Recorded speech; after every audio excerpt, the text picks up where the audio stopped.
Welcome back, everyone, to this Forge College Explainer. I'm your host, and I'll be your architectural guide today as we keep pushing forward on our transition from EVM over to SPM. In our last lesson, we mapped out those familiar ERC token standards to Solana. But today we are officially putting on our hard hats and unrolling the actual blueprints. We're going to decode the SPL Token Program and unpack exactly what an associated token account really is. Now look, if you've spent any time building on Ethereum, you might want to grab an extra coffee right now, because you are absolutely going to need to rewire your brain a little bit for this one. Let's tackle this question right out of the gate, because honestly, it's the very first major hurdle for EVM developers. Wait, my wallet doesn't actually hold my tokens, right? On Ethereum, you've got this single ERC20 smart contract, and it acts like a giant monolithic ledger book. If you want to know your balance, you just look up your address in its internal mapping. The contract holds the ledger. But on Solana, yeah, I need you to completely unlearn that entire concept. It's totally different. Here is the blueprint for today's explainer.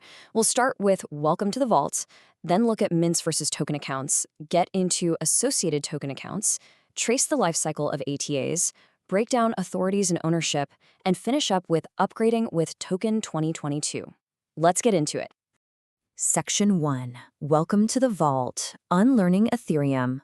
To really grasp how Solana handles tokens, we need a completely new mental model. I want you to picture a physical, real-world bank. On the left side, we have the Ethereum way. Here, the token contract is both the central bank vault and the ledger book all rolled into one. You literally ask the contract to move balances around within its own internal records. But look over at the right side. This is the Solana way. In this bank, the identity and the total supply of a token, which is the central vault, are physically separated at an account level from the per-holder token accounts. Your balances actually live in thousands of individual safe deposit boxes sitting out there in the lobby. Moving on to Section 2, mints versus token accounts, the core split. So what exactly is causing this core split? Well, we have to talk about the bank's operating system, which is the SPL Token Program. This is a reusable, on-chain program that implements a standard canonical token model for assets on Solana. And guys, this is a massive shift. You do not deploy a brand new custom smart contract every single time you want to launch a token like you do on Ethereum. No way. Instead, this one single overarching program encodes all the rules. It governs both the central vault and every single safe deposit box across the entire network. Let's walk through this blueprint table here. It lays out the exact data stored in these accounts. Look at the top row, the mint account. This is your vault. Its primary purpose is token identity and supply. It stores the total supply, the decimals, and the mint authority. And this is absolutely crucial. The mint authority is the entity that signs to change this stuff. Now look at the bottom row, the token account. This is your safe deposit box. Its sole purpose is purely just to hold a balance. It stores a reference back to the mint it belongs to, the owner's public key, and the raw amount of tokens. And who signs to move those tokens? The owner, or an approved delegate. The vault and the box are entirely distinct from each other. Which brings us to Section 3, Associated Token Accounts Explained, the standard sloth. If balances are held in these totally separate boxes all over the place, how do wallets find them without causing absolute chaos? Well, that brings us to associated token accounts, or ATAs. An ATA is basically just the bank providing a standard, mathematically predictable, numbered slot for every single customer and currency combination. Imagine walking into a bank and saying, "Hey, I'm Alice and I want a box for USDC." They don't just hand you some random box. They use a specific mathematical formula that combines your ID and the USDC ID to pinpoint your exact canonical box. Because these ATA addresses are program-derived addresses, or PDAs, they're fully deterministic. And why does that matter to us? Better UX and much faster indexing. On Ethereum, finding a user's token balances means querying endless different contracts. But on Solana, because the ATA is mathematically derived, third-party software, indexers, and your Phantom wallet can instantly calculate and find your specific safe deposit box without needing to scan the entire bank. It is incredibly efficient. Let's look at Section 4, the life cycle of ATAs, step-by-step logistics. How does this actually look in practice when we engineer a token transfer? Let's trace the steps. Step 1. Create the mint. You allocate the central vault account and define your supply roles. Step 2. Create the ATA. When a wallet first interacts with the token, the program automatically allocates that deterministic safe deposit box. Step 3. Mint to ATA. The mint authority drops new tokens directly into that specific box. And step 4. Transfer. You just move raw integer amounts from your box into someone else's box. Notice something here? The vault's total supply never changes during a transfer. Only the numbers inside the individual boxes change. Oh, and here's a uniquely Solana housekeeping step. Every account on Solana requires a tiny little Sol deposit just to stay alive on-chain. We call this rent. If you empty out your safe deposit box entirely, you can actually close the account. Calling close account deallocates that empty box and refunds that little Sol rent deposit right back to your main wallet. It's a really elegant way to keep the network state clean. Move into Section 5, Authorities and Ownership Semantics. Who holds the keys? All right, so who is actually legally allowed to sign for what in the system? This is a really critical security aspect.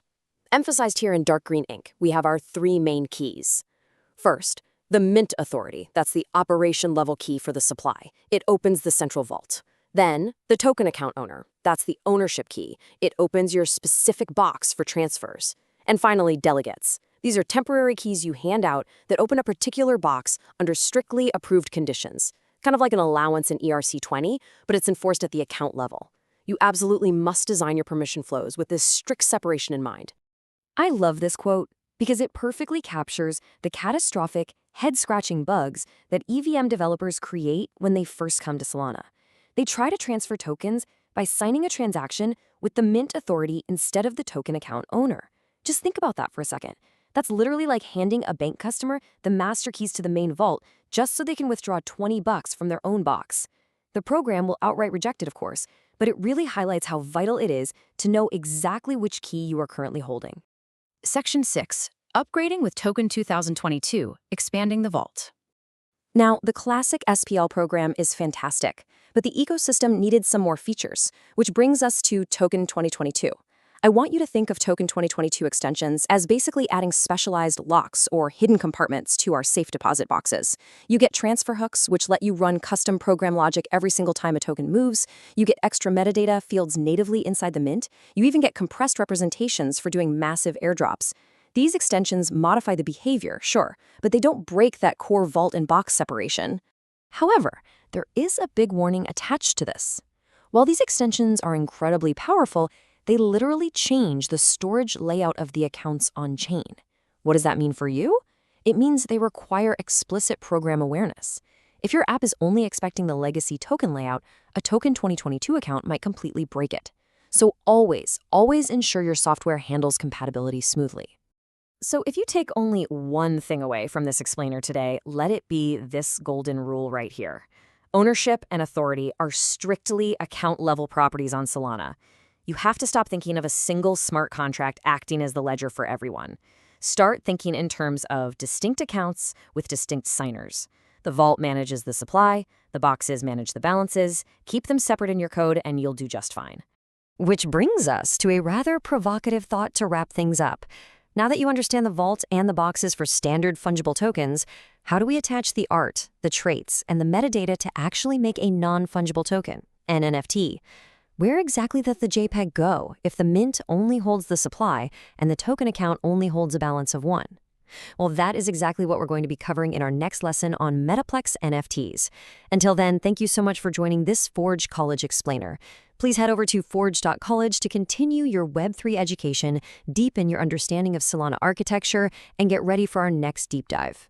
Keep building, keep learning, and I'll catch you in the next one.